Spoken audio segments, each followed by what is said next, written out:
Alright, what's up, Dragon Brew? Today we're going to play some Selesnya. Mostly because we want to play Collector's Cage because we haven't played it in a minute. And there's a cool new card that actually fits in here perfectly. We're going to start with a lot of the stuff you know about here with Seam Rip. We do need a little bit of removal, so there's a couple of these in here. Some Llanowar Elves and some Paw Patch recruits. And Paw Patch actually does work in this deck, getting to put some counters on stuff, which is super nice. But it's a theme you're going to see in this deck where a lot of stuff can actually produce 2 creatures. Collector's Cage. Because if you're able to produce 2 creatures, it makes it way easy to have 3 different power and toughness on the battlefield. So we do have a couple of get lost because, you know, more removal and things. Voice of Victory. This is the one I think we could probably move around a bit, but it is kind of nice to have a Voice of Victory and then be able to play a Collector's Cage if you got things set up right. Badger Mole Cub, again, technically makes 2 creatures, which is the main reason it's in here, but the mana doesn't hurt. And then Brigid, Clatchin's Heart. This is a fun card from Lorwyn that we haven't really played with much outside of Kitkin decks, but it is a 3/2 that also makes a 1/1 and can produce more mana, but later on can just every other turn effectively keep making you more 1/1s, which is kind of cool. We have Selesnya, Sanguine Evangelist, which actually is very cool. It's a 2/1, also makes a 1/1 bat, but can pump your attackers, which is super nice. We have Sandstorm Salvager, again, a card that makes 2 creatures, a 3/3 and a 1/1, but this one lets you put counters on those other tokens that you've been making. And then we need some things we can actually hit with Collector's Cage that we get on the cheap, right? So we have a couple of Elspeth Stormslayers, because this can just lead to a win.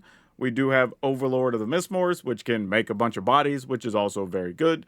And then we have a Craterhoof Behemoth, because we all know Craterhoof combined with any number of these other creatures that make multiple bodies is going to equal a win as well. So yeah, pretty straightforward, just trying out a new card in here, and I think the metagame might have a spot where this deck is actually pretty good. Before we find out though, I gotta tell you, if you're going to buy your Magic cards from anywhere, check out our friends over at Tales of Adventure. It's TOAMagic.com. If you use my code DRAGON, that's DRAGN, you'll save 5% on literally everything you buy on that website. So save some money buying Magic and support the channel. That business aside though, we're going to go ahead and hop in and see how many wins we can get with this Collector's Cage. Oh, we drew the Craterhoof. That's not what we want to do here. Oh. I guess... boy. I'm going to mulligan. It's kind of an overly aggressive mulligan, I will admit. And we drew the Craterhoof again. That's funny. But we do get a little bit of a better start here. And a much better start, actually. What is that? A breeding pool. She has some blue and green mana. Okay. This gets us a 1/1 and 2 2/2s, which isn't terrible, because then that means next turn, if we put a counter on one of our 2 power creatures, we'll have a 3rd power on the battlefield, which is super nice. We can work with that. Let's go ahead. We sadly are holding one of our payoffs. Yeah, I was just about to say. And we kind of know the drill here. So let's go ahead and pump up a Paw Patch recruit. We'll play the other cage. See if we can find something with this one. There's a Brigid. I mean... Under the circumstances, though, this is a control deck we're up against. It's very tempting to take the land here to make sure we could play Elspeth, but I'm actually going to take a Voice of Victory. And then do this.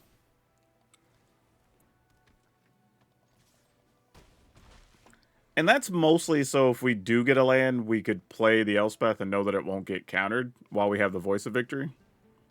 So not like the craziest thing, but it sets us up pretty well. Otherwise, this is 4, 5, 6, 7, 8. All right, we didn't get it, but we'll just put counters on our creatures. This should be plenty.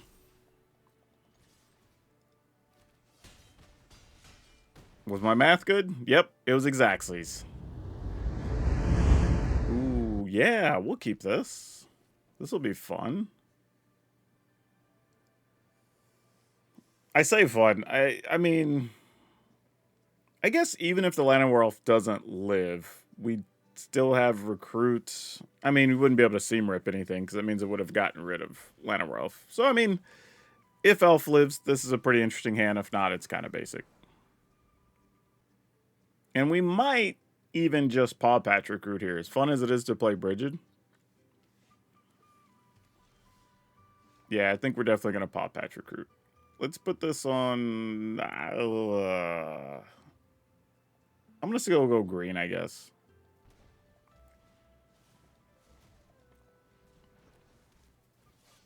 And we'll just see what happens.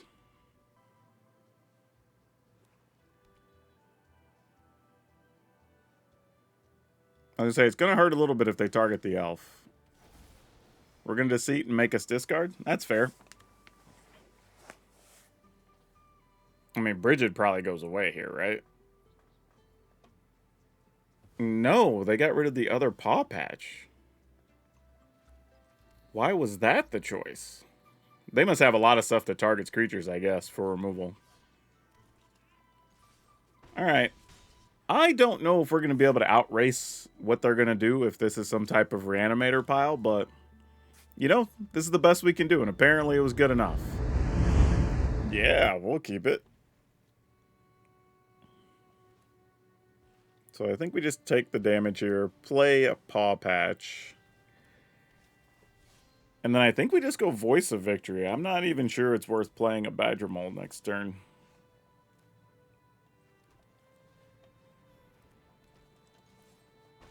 Alright.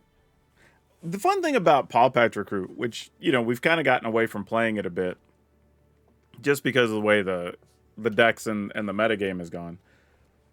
But just stopping, not even stopping, just getting that extra counter is just so powerful. Let's put this on green and then figure out what our turn's going to look like. Is it... Actually, we could Badger Maul and Voice of Victory. Yeah, we're definitely going to do that. And then see where we go from here.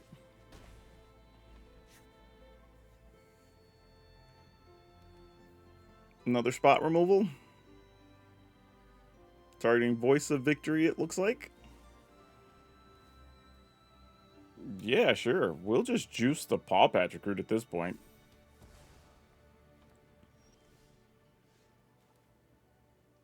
We're going to play Brigid. Might as well play a Llanowar Elf, and I'll just lose my whole board if you got something.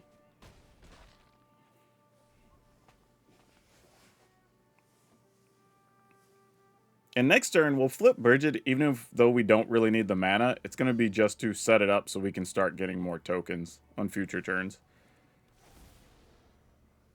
Yeah, Moonshadow always looks rough if you don't get it on turn 1 or 2. Another Badger Mole Cup. I don't think that really does anything here. Yeah, yep. Yeah, I don't think the opponent sadly really had a play there, right? Like, you could block Brigid, you could block Badger Mole to stop that, and you take 4, 5, 6, 7. Yeah, I don't know what they'd even do after that. So that's a rough go. But hey, take the wins where you can get them. I mean, to be fair, opponent kept a pretty solid hand. You know, a couple removal spells, whatever. They obviously drew Moonshadow late. But, you know, that actually played out pretty well for us, even with the early removal.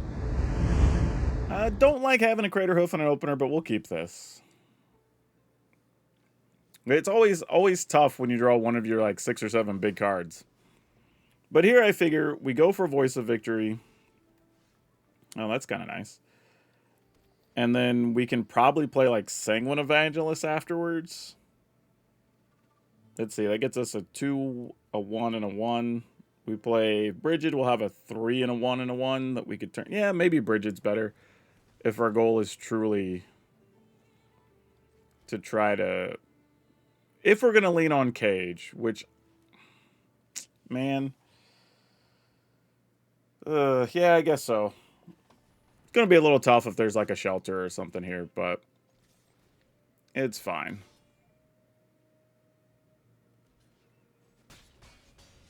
Alright. And shelter's nowhere near the end of the world, right? We just play an Evangelist afterwards, and we do what we're going to do.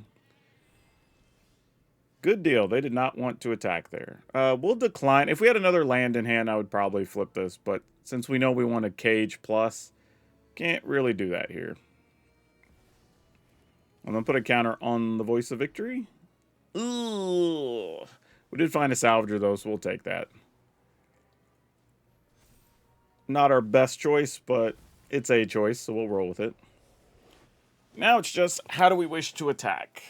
Voice of Victory doesn't, even if it gets double blocked, doesn't matter. Brigid could trade 1 for 1 here with the Enduring Innocence, and the 1/1's no good. So it's just, do we even want to give up a creature here, I guess, is the question. I can't really, because next turn we could do a lot with Brigid if we even just get white mana.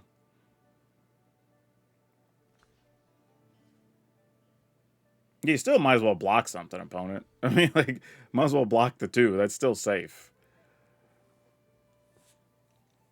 Yeah, there you go.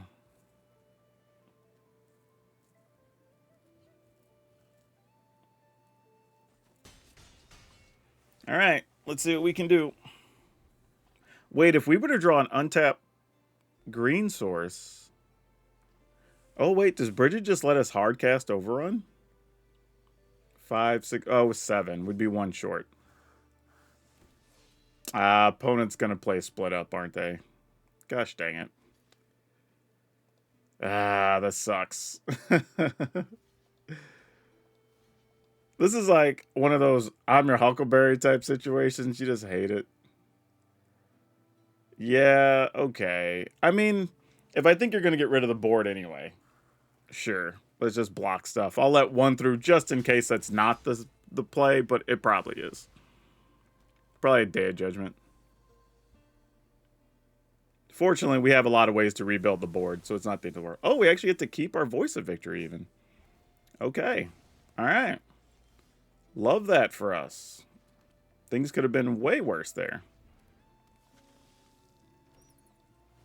Let's go ahead and get more damage in, I suppose.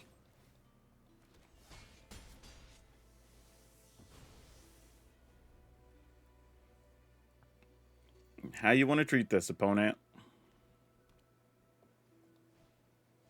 Another Enduring Innocence, sure. And a Helpful Hunter gets another card. Gets 2 cards, actually. Ooh, and another Voice of Victory. That's fun. I guess if we +1 the Evangelist... I don't even think we attack with Evangelist here. I think we just do this.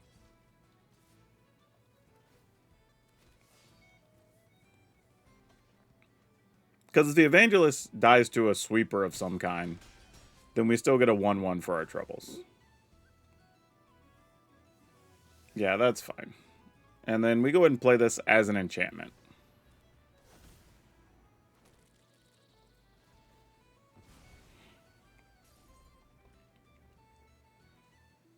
So do what you will. If it's another split up, fine.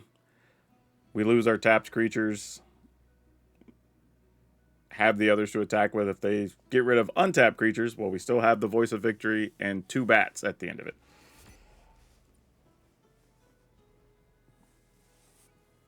I forgot how relentless Cage decks can be. All right, Arasite, sure. You got it. And yet another Enduring Innocence, sure. Why not? Okay, another Cage. That's fun. Let's see what we find with this one. Ooh, that's a choice. What do we want here? Brigid actually gives us a shot at playing Craterhoof, so let's go with that.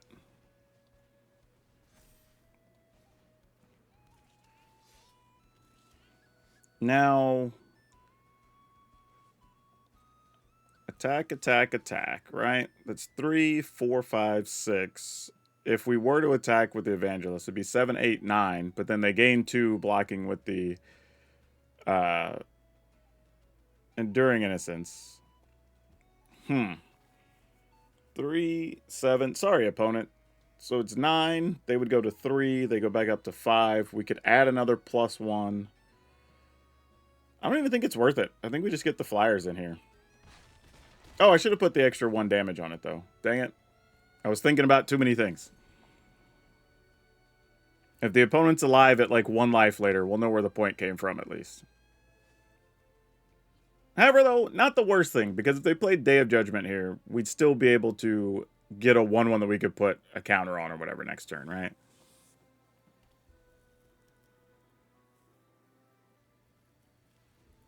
Which way are we going here, opponent?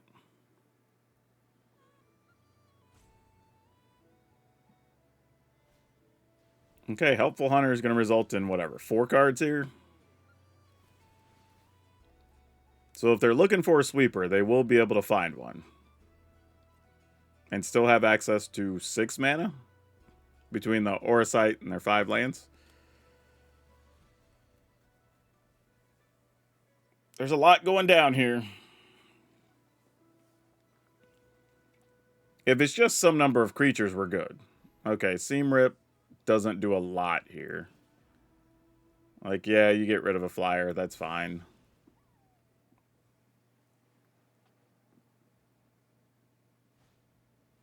Farm Animals, fine. You can gain 3 with it. Get rid of, I guess, Miss Moores.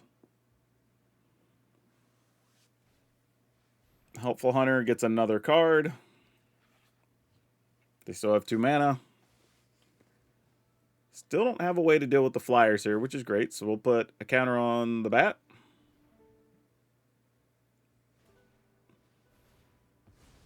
Okay, so they're going to go to 9. I think we're still good here.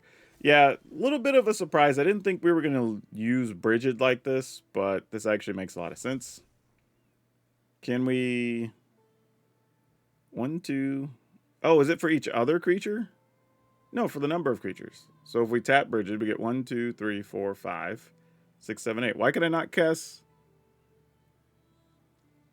Add X or green or white? So yeah, we just do that, right? Oh, I'm 1 short, actually. This is only saying 4 green. What is it? Number of other creatures. Dang it. So them getting rid of just 1 thing was actually a problem there. That's funny. Well, that's unfortunate. So I guess we go here.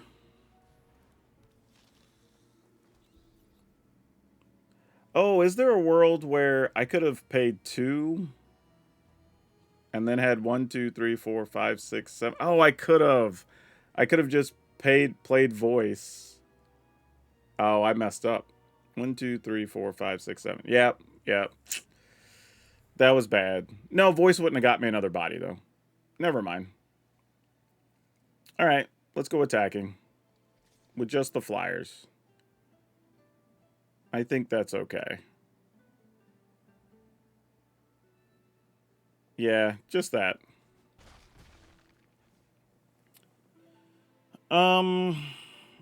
It's kind of like, do I want to just force the opponent to try to sweep the board in some variety, some capacity?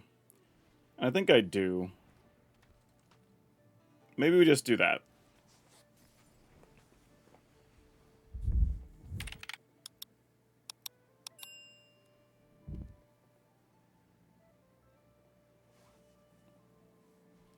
Because now, if another split up shows up, if they choose tap to get rid of the flyers, fine. You know, we'll live with it. We won't like it, but it'll be acceptable.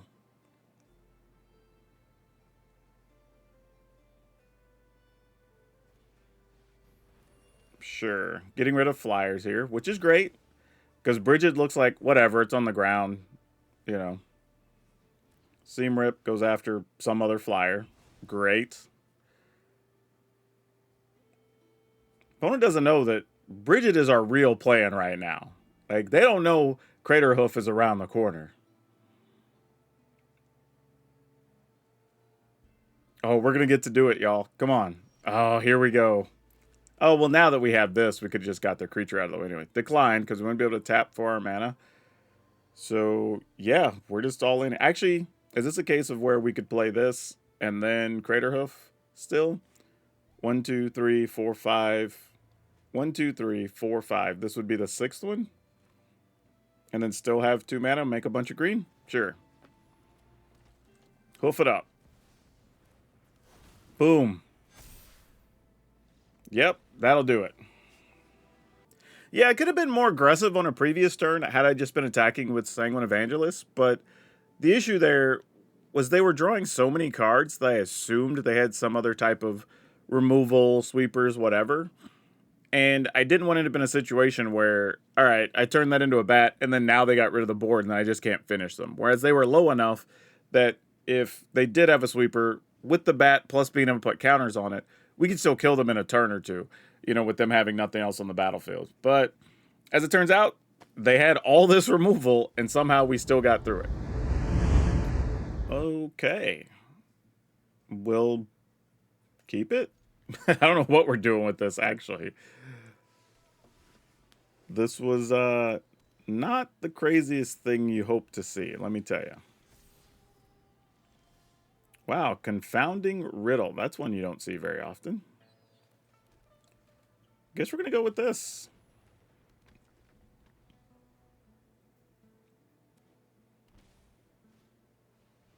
Oh, we will definitely be getting rid of a pilgrimage, let me tell you. That is something we do not want sitting around.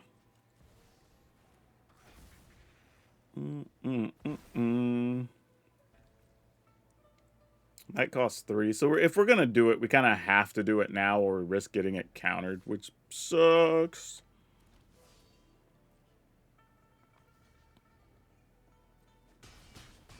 The thing is, though, I kind of want to wait so that they don't have the opportunity to put a counter on their Cenote Scout.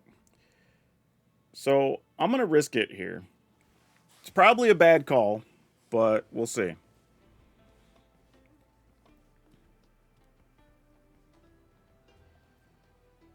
They're just going to leave mana up to counter. All right, that's fine. If that's their other plan, then we're not that concerned. Like, if this is all you're doing, sure. You want to flash in a Merfolk here? That's fine. I'm willing to play the game.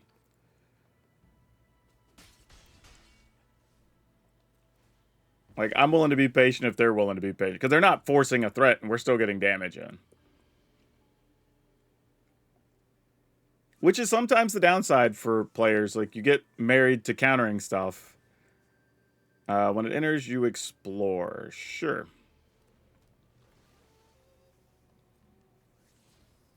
Alright.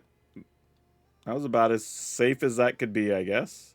So now it's, do we want to get rid of the Herald River Guide? No, I think we still get rid of this. I think the upside from that, also there's weird combos you could get and whatnot. So you don't want to necessarily walk into that. The downside is we've only drawn lands so far, and that's very disappointing. Oh, gosh. What are we doing? Now we're at a stalemate where neither of us is doing anything. 1, 2, 3, 4, 5, 6. I guess. Yeah. Yeah, that sucks. We have so many big cards we could have drawn there, and we just got nothing.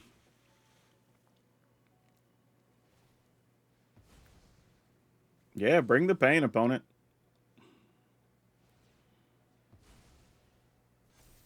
There you go. You got a Sig. Yeah, I'm just going to take it.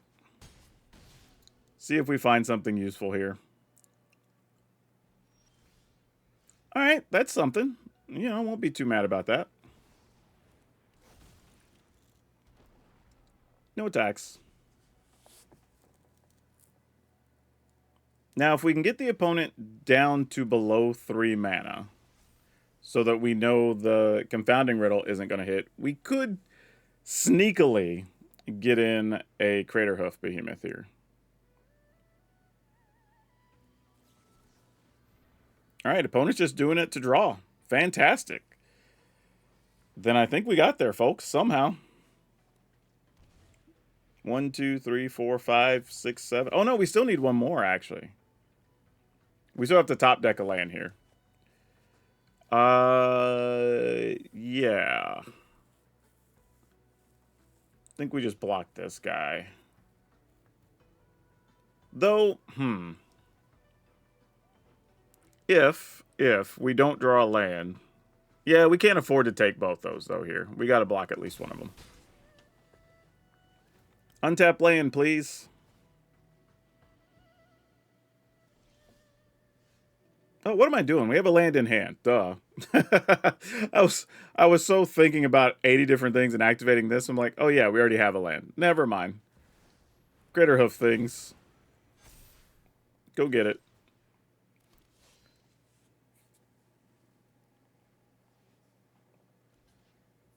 Yep. Yep. I mean, all these tramples, so whatever. You did the thing. Yep, that'll do. Doesn't feel like we should have even won that game, because I genuinely think we just drew land, salvager, played a land, crater hoof. That's kind of how that game went after turn 3. We really didn't do much, but, you know, being patient, not running our creatures into trouble, not playing into the confounding riddle, like, just enough, I guess. This is by far the easiest mulligan so far this video. Ooh, we do have a Restless Prairie, though. Huh. Wow. And we're on the draw. Man, this is actually really difficult. I think I'm going to get rid of this, though. The Restless Prairie, because I feel like... Oh, now, see... They're not really a removal type deck, though, if you're doing Leyline things. We could get wrecked next turn, though, by a bunch of stuff. I think we still do this and hope for the best.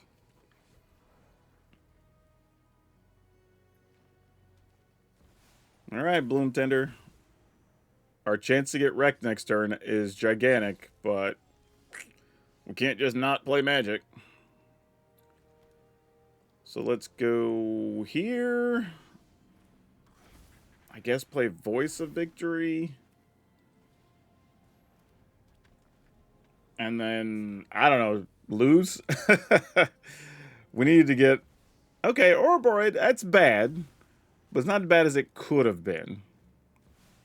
Okay, also bad. But still not impossible. We can make a lot of chump blockers. So we have that going for us. Alright, then we can access to 3 6 mana, but only 1 white mana. Alright, so here's what we're going to do. We're going to play a Badger Mole Cub. Turn this into a creature. We're going to use one of them to play... Ooh, actually. I was going to say one to play Brigid, but if we play Evangelist, there's at least a chance we could attack for a bunch next turn. So I think we have to do this.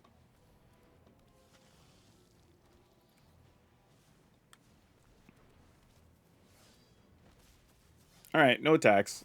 It might also just be find a cage and go as big as we can, you know? Like, that might be our play here. Just find a cage and try to attack for as much as possible. Oh! Oh, we only have 1 white mana! Oh my gosh, that would have been lethal! Oh no! Oh, that had potential to be so good. Okay, alright. Here's the thing. Again, if we live, we can flip Brigid, play Elspeth, and we should be good to go. Alright, Brigid, you're going to have to earn your keep here, friend. The opponent might be afraid to attack here, though, because we have so much damage, too, right? We just have to not die. Like, so if we chump with a couple of these tokens, we have lethal even without Elspeth, I think. Because we can let 2 of these through. And we can just block token, token, token, and, like, a land, and be okay. I think that's what they're trying to figure out right now. Oh, opponent, are you just... Alright, sure. Tokens are going to work here, I guess. None of these trample. Oh, yeah, are we each blocking a thing? Okay, I had to make sure that was correct. And then block here. And then, I don't know, Llanowar Elf can bite the bullet, I guess? Yeah, block one of these, and then we just take 16. And then just making sure we get to attack with 3, 4, 5, 6, 7, 8, 9, 10, 11, 12, 13, 14, 15, 16, 17, 18, 19, 20 plus 2. We don't even need Elspeth. All right. Yeah, we just did this the cold and dirty way. Yeah, decline. We'll just attack with everything. It's good enough. Math this time was indeed 4 blockers. Nice. How many times are you seriously going to expect to win when your opponent plays Leyline of Guild Pack, gets a turn 2 Tender or Bloom Tender, and gets a Crater Hoof that's or a Boroid that sits on the board for 2 turns, and you somehow still don't die? Like, that's just the strength of this deck, being able to make a bunch of extra bodies to where we just didn't have to worry about it. Yeah, you don't ever want to keep a hand where you're trying to play Collector's Cage by itself. So that one was pretty easy. This one leaves a little more to figure out. I'm just going to gamble on no get lost. You can just go Voice of Victory, probably into Brigid, and then we'll just see what happens from there. Barring other things popping up, but... Intimidation tactics. All right, they're probably going to take a Badger Mole Cub. Everybody's afraid of that, but the funny thing is, while this is technically a Badger Mole Cub deck, we're not really a Badger Mole Cub deck. We don't really care about our Cub the overwhelming majority of the time. All right, we're going to go ahead and go here.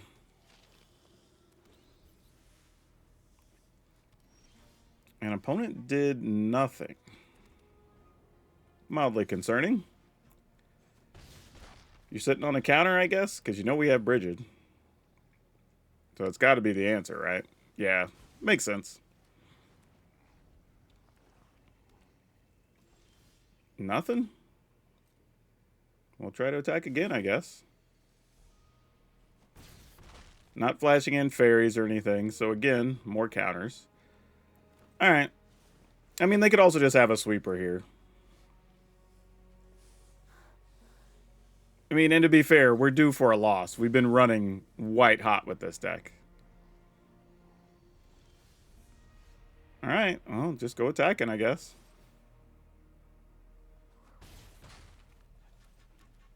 Alright, now you're going to go digging?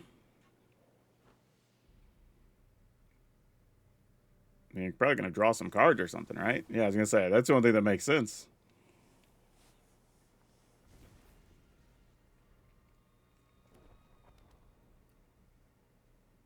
Would you like to destroy one of our lands? Nope, here comes the deadly cover-up. Alright, let's just draw an Elspeth here. Let's make life easy. Actually, if we could get a combination of back-to-back like Elspeth and Overlord, those would be great. Or there's that. Alright. I mean, we're 2 mana away from a cheap Crater Hoof, if that counts for anything. Opponent's like, dang, I'm only at 5. I can't keep taking damage from your duders. Yeah, feel free to get rid of some of my land. I would not be mad. I would be A-okay with it. The funny thing is, with the opponent being at 5, like, every creature matters, right? Like, everything's a real threat here. So them having to deal with every creature is kind of amusing. They keep checking the Restless Reef, I guess, to decide when they want to attack, potentially. They'll probably just attack once they have nothing else viable to do in hand. Or they have just all defensive cards or some such. Oh, they don't even have... That's a Surveil land. Never mind. My bad. That's not even the Restless Reef. Alright. Oh. I mean, you can counter it. 3 steps ahead still works.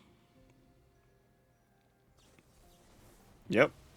Interesting. 3 steps and then did nothing else. So they're respecting our unknown cards here. Which Seamrip's just dead. We're going to do nothing with Seamrip in this game. I don't think that's really a secret here.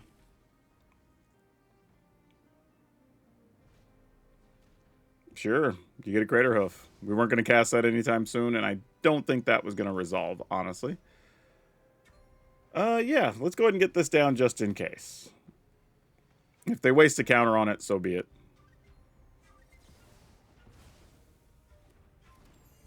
Alright, you have a 1/1, I guess. We actually have a use for Seam Rip? Like, I don't think I've even seen anybody cast this. But okay. What does it even stop? Token flying for each spell and ability countered this way. It just counters all spells. Alright, sure, that's fine. Opponent's drawing a card here. Are you serious? We've just drawn nothing here. What, like, if we win this, this will be remarkable. But the opponent's just sitting on a bunch of stuff there. This probably gets countered.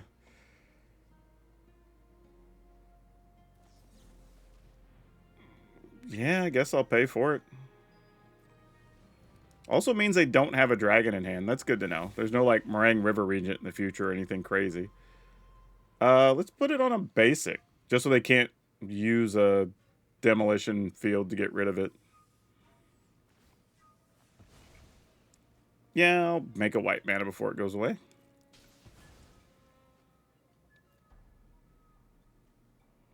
Not sure it really matters here, but why not?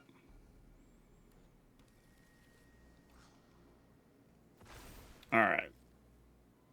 Probably another Deadly Dispute incoming. Yeah, we're actually okay with this. This is actually helping us out, because we need to draw an actual threat or two. And I went ahead and got the plane. Maybe I should have got a forest, because if they Deadly Dispute and get rid of our planes, which people like to do, that probably would play into our favor. Unholy Annex. Alright. So they're going to get to gain life here. So they'll go to 7. We can put them down to 5. We could get rid of the room, so they don't even go to 7. Alright, count me in.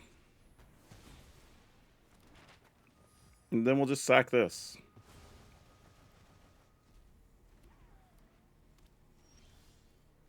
Okay. Alright, we're doing something. Opponent's in top deck mode. And we've got 3 attackers. Did you get there? That's a damn good card to draw if there ever was one. Let me tell you. Alright, so opponent's going to go to 6, right? Because it's gain 3. And we have 4. Elspeth does not get the job done here because we did not draw it. So we just attack the opponent. Hope for the best. I mean, they have a lot of sweepers and stuff, so let's just see if they get one, I guess. And artifacts also can exile dudes. Alright, there's an Annex. There's a Furtic Core.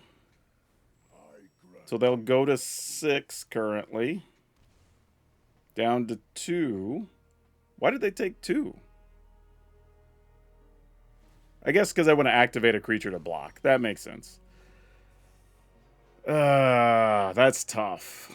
That is the wrong thing. So now we have to attack into Ugin. It's super unfortunate. So we have to send at least 2 things into Ugin and 1 thing into the opponent. Or else we can't win. Right? Because then they just get another Ugin and do all their stuff. God, man, we had too many dead turns in there. It's crazy we were so close to winning this. I guess.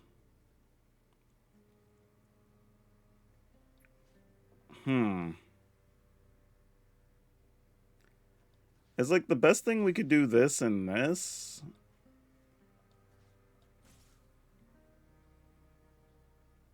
Yeah, I guess so. Then you just like force them to block direct and Ugin takes the 1. Like, I don't love it. That's pretty tough.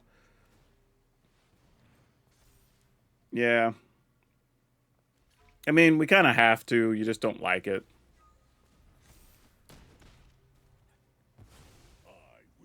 God, we had so many things we could have drawn there. Like, the opponent was forced into blocking or dying. So if they even countered anything, they would have lost. We just needed to draw anything that was a threat. Yeah, we can't win now, I don't think. Super unfortunate, man. It happens like that sometimes, though. You just brick too many times. Oh, man. That's like way late. Jeez. I mean, we'll do it, but the opponent's just going to get to minus Ugin now, and I think that's going to be it. All right.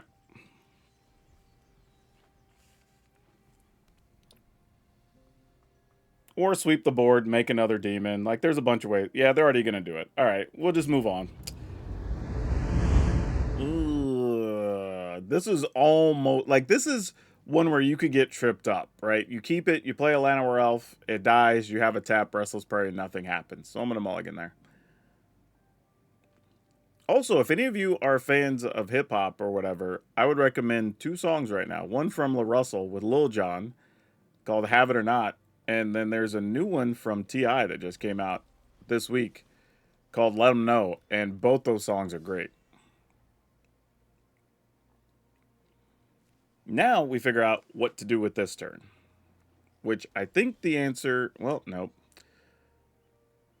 Let's put this on white, I suppose. Go ahead and play this. Hoping to get a land or something here, so maybe we can get 2 spells next turn. Is Voice of Victory going to eat a bullet? Ooh, this is actually... You know what? I'm going to keep Voice of Victory. Though that was a decision, actually. That's tough. I guess had I just played this last turn, I'd have been able to sacrifice the land instead and kept the body. Alright, let's see what happens here. We've been on such a hot run with this deck. We've been crushing so many different ways here. Alright. Yeah. I guess this gives us some insulation in case they play like Day of Black Sun or whatever and get rid of all stuff that's 2 or less. Which would be reasonable for them to do here.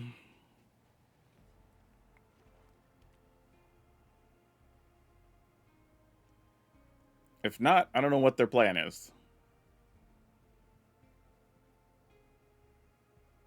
I mean, you gotta get rid of Bridget or Voice of Victory here, though, because they're each worth 3 damage. Just one's across 3 bodies instead of 1.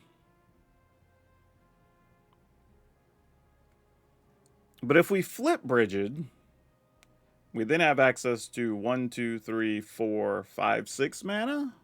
Not that we can do anything with it, because I don't think we want to overload the... Oh, you're doing some Ugin shenanigans. I see you. All right, opponent goes to 6, and they still lose, right? Yeah, decline. We'll just attack for 6. Man, this deck, we only got 2 lands.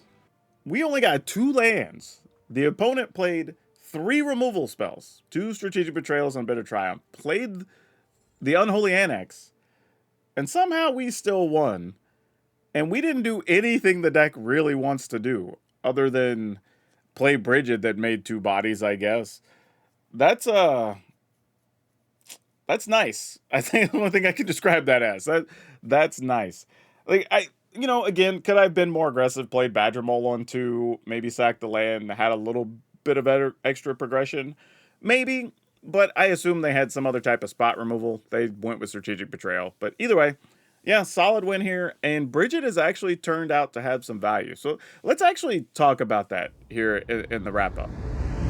So yeah, overall, very impressive, right? We had some come-from-behind wins. We won some games against opponents, crazy, like, almost high-roll draws, right? We won some games where we didn't get any mana. Like, this deck won all kinds of different ways. We won by Crater Hoofing via Bridget, right? Hell, and honestly, I think we only had the Cage really find something significant 2 times, right? The other times we just used the Cage to put +1/+1s on stuff, and it was good enough.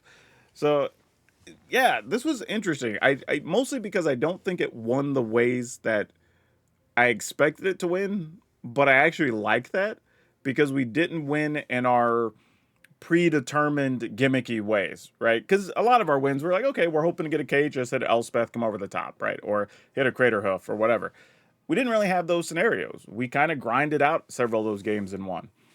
And I will say this too. I think Brigid turned out to be better than we thought. I didn't think we were going to use the mana that often, but there were a couple of times Brigid being able to make mana was very important.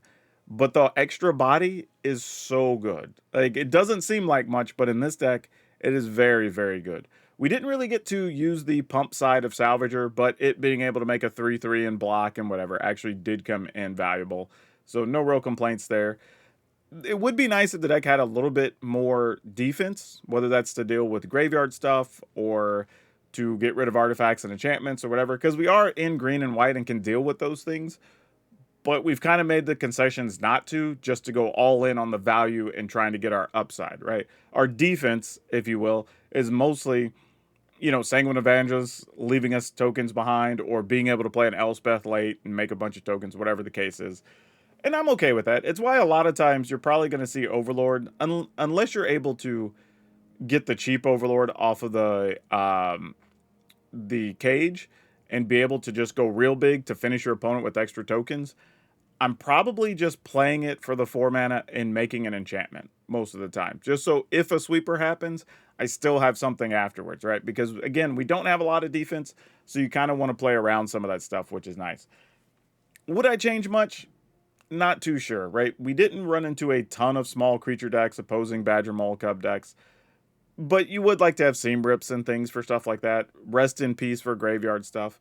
But one thing we have noticed is the graveyard decks, at least in general best of 3, have generally fallen off a bit. And we saw that a lot this weekend between the Regional Championship, the Arena Championship 11, those decks either weren't present or didn't perform exceptionally well. We still see them a bit on the ladder on best of 1, but this deck, as it's shown, can outrace those, which is kind of impressive, honestly, that that's even a possibility. So maybe you don't have to worry about it, or you just chalk those up to one that you would lose. But overall, it's hard not to want to play this deck. If you have all the parts from previous sets, you really only have to add in Brigid and maybe Temple Garden if you haven't crafted those yet from Lorwyn. And that's kind of it. Everything else here is an older card that already existed. Now, that being said, there are a lot of rares and mythics in here. I will openly admit that. But these are all cards that are all playable, that have been in other lists. So nothing too surprising here. I think it's rough when there's a lot of rares and mythics, and they are only good for that type of deck. Whereas pretty much every card here, except maybe Brigid, is viable to be played somewhere else, right? You can play it again. I guess technically Collector's Cage, but you can build a lot of different Collector Cage decks. So yeah, overall, really cool deck. We're going to leave the link over on Moxfield for you. Link, like always, go post your stuff there, check out the other decks, have some fun. But that's all of you for now. We'll see you next time.